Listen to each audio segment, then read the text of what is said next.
Morena koto. Good morning, everyone. Kia ora. Mrs. D here. Lotta Dan is my name. And it's the 6th of August, 2024, which means it is 10 years today since we launched Living Sober. And what an amazing 10 years it has been. So I just want to take this opportunity to quickly tell the story of how this website came about. And I'm recording myself in my spare room, and it's a bit weird because I'm looking at myself, but I'm not talking to me, I'm talking to you. And I really mean this. I'm talking to you, the members and the visitors to our site, the people who have been on and off living sober for the past 10 years. Because our site is nothing without you, and I'm so grateful for all of you. And if you're on our site, if you've been on our site, that means that you've wondered about your relationship with alcohol, that you've had some kind of internal dialogue or internal struggle about alcohol. And if that's you, then you are my people, because that was me. So I have talked a lot about my drinking, but I had a real problem with it. For 20 plus years, I drank heavily and steadily and enthusiastically. I loved alcohol from the minute I touched it. And it was my steady companion throughout most of my adult life, from the age of 15 till about the age of 39 and a half. And it just accompanied everything I did, every highlight, every low light. I was just happy, boozy Lotta. But the truth is I wasn't. And certainly in the later years, my drinking turned on me and got really furtive, got really obsessive, got really heavy, got really sloppy, and got really worrying. And I was worried. I had a little voice in my head that was saying, is this normal? Is this right? I'm hungover again. I promised myself I wasn't going to drink tonight, and I did. I had the whole bottle. I said I wouldn't. I finished the beers. I don't even like beer, and I drank all the beer in the fridge at 10:30 on a Tuesday night because I couldn't stop. And I was worried in my head, and I was trying every trick in the book to stop. I got books out of the library. I even rang a helpline. I tried having alcohol-free nights. I tried alternating my drinks. Every trick, you name it, I tried it. And it didn't work, because once that drug hit my system, I wanted more, more, more.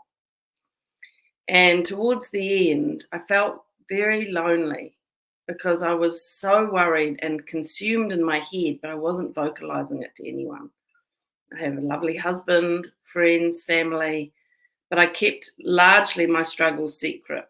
So it was a very lonely place to be and a very confusing place to be, because I wanted to stop, but then I didn't stop.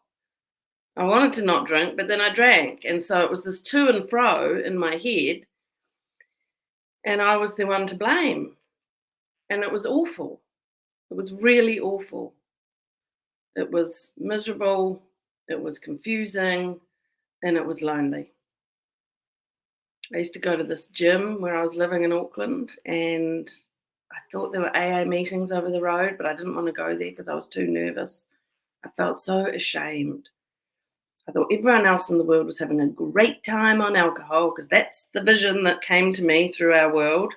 And I was the only one who was struggling, and I really was struggling. It was bad at the end. It was sloppy. It was embarrassing if we ever went out.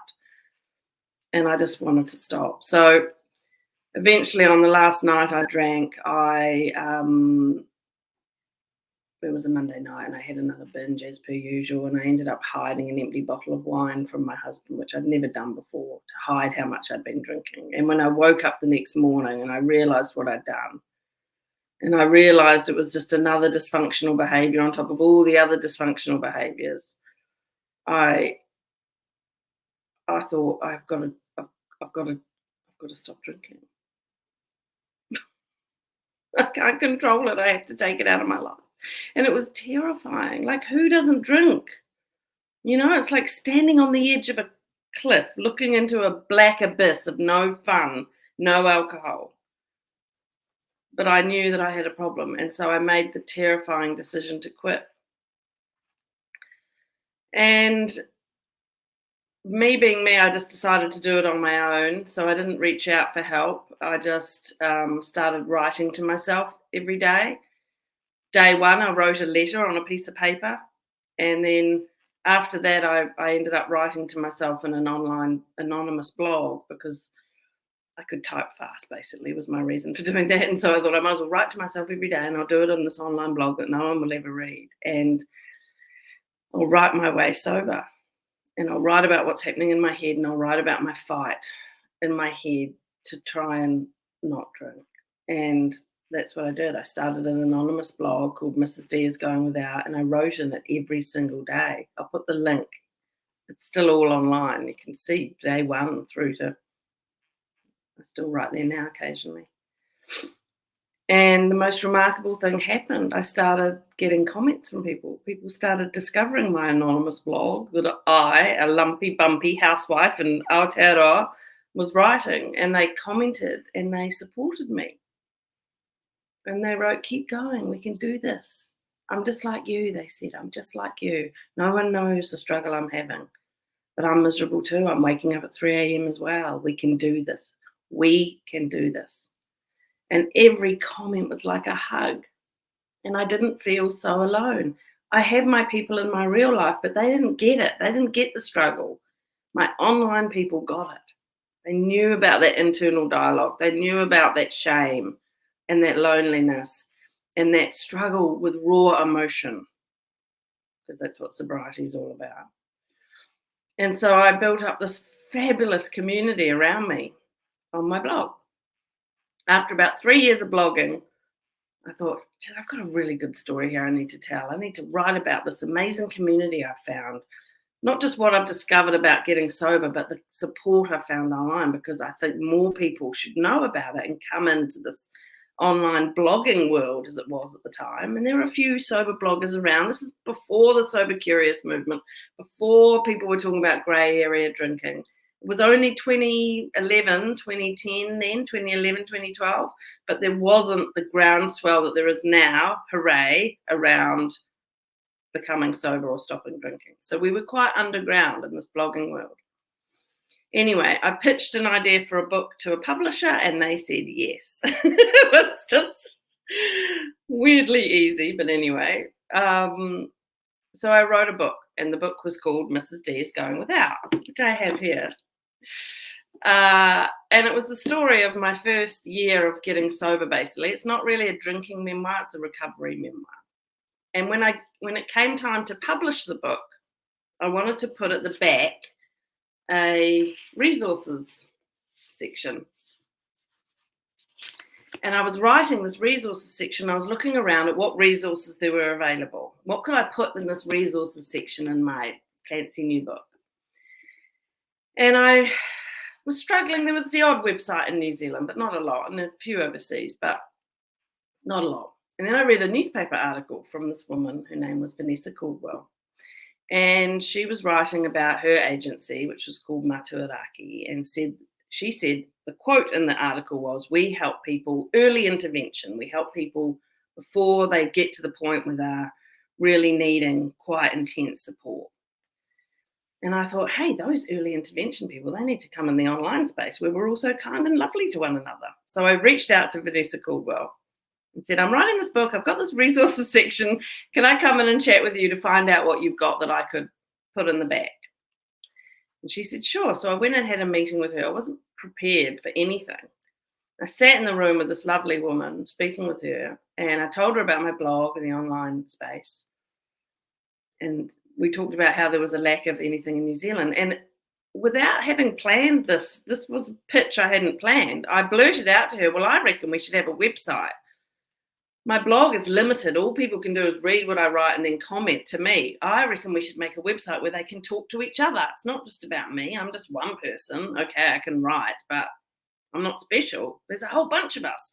Wouldn't it be great if we had a website where we could all come together and speak to one another kindly and without any judgment, and anonymously and safely? Because the shame is real, because the stigma is real, and that's another issue we need to combat. But anyway, she took my idea, went off, pulled in these other lovely people, Sue Patton from the Health Promotion Agency and Ross Bell from the New Zealand Drug Foundation. And suddenly I was in meetings with these people who worked in the addiction space in Aotearoa in public health. And they just jumped on board and said, we want to help you build this website. We'll fund it. We'll fund you to build a website. And that's how Living Sober was born. We had meetings with techie people. I'm not techie. We had meetings with comms people. And we built Living Sober. I mean, it was that simple. And I wrote about it in my blog. I said to everyone, hey, because after my book came out, which was released in July 2014, I got a huge amount of people contacting me because they were all reading my book going, I'm just like you. And I was saying to them all, well, hold on. We are building a website. And we built it. And we launched it in August 2014. And it was a hollow shell. It was a space on the internet. A pretty space, and a space that a lot of thought and care had gone into, but it was just an empty space. And on the day we launched, I sent out a message on my blog and my social media, and I said, we're live, come into Living Sober. And they came. They came in from day one, and they've kept coming. You guys have kept coming every day for 10 years into the space to tell your truth, to bring your honesty and your vulnerability and your rawness and your realness and your troubles and your conflicts and your problems and your past traumas and all of it. I didn't know I was going to cry. It's so weird because I'm just looking at myself crying. Sorry. And you came in and you kept coming, and I'm so grateful. And now we're 10 years old. I can't believe it. For 10 years we've been plugging away in the background, technical issues and funding issues. I don't talk about it on the site, but it's been a lot. God, how embarrassing. Maybe no one will watch this all the way through and see me be emotional. But anyway, it's been a lot. It's been a grind in some ways. In some ways, it's been a grind behind the scenes because there's not a lot of money in the space to help people who are trying to help people who are stopping drinking. There's so many people plugging away trying to help people who are struggling. I'm just one of them. I'm just one of these not-for-profit startups that are trying to help people. And I could not have done it without the ongoing support of the New Zealand Drug Foundation. They have just been phenomenal. And there's been different people. We've now got a new boss at the helm, Sarah Helm, who's amazing and supportive. And the team there are just so wonderful. And we've twice relaunched on new platforms. We've just recently relaunched onto this new platform that we're on now, so that the site is more robust. We don't have the terrible technical issues ongoing that we've always had. It's been hard work behind the scenes, but it hasn't been hard work in the community. For me, going into the members feed every day nearly for 10 years.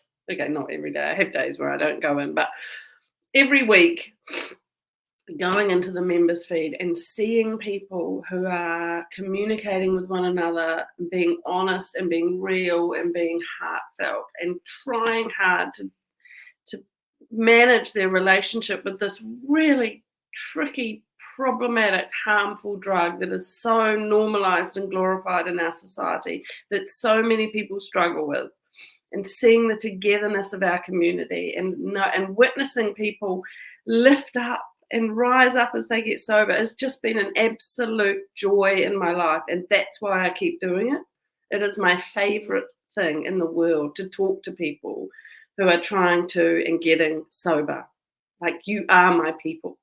So even though I've been working other jobs and studying and writing more books, I keep coming back to Living Sober. I keep doing the mahi. I keep writing the blog posts. I keep interviewing people for sober stories, interviewing people for sobriety chats, doing all of the work, having all of the meetings, worrying all the time about the funding and the tech. I keep doing it because of you. I really do. I keep doing it because of you people who are here. So kia kaha to all of you. Thank you everyone who has logged in, written a comment, written an update, written a reply, brought your truth and your honesty. Thank you lurkers who come in, and I know lurking works and you just get a little bit of strength because you realize that you're not alone. So thank you everyone. 10 years. I blew up a balloon.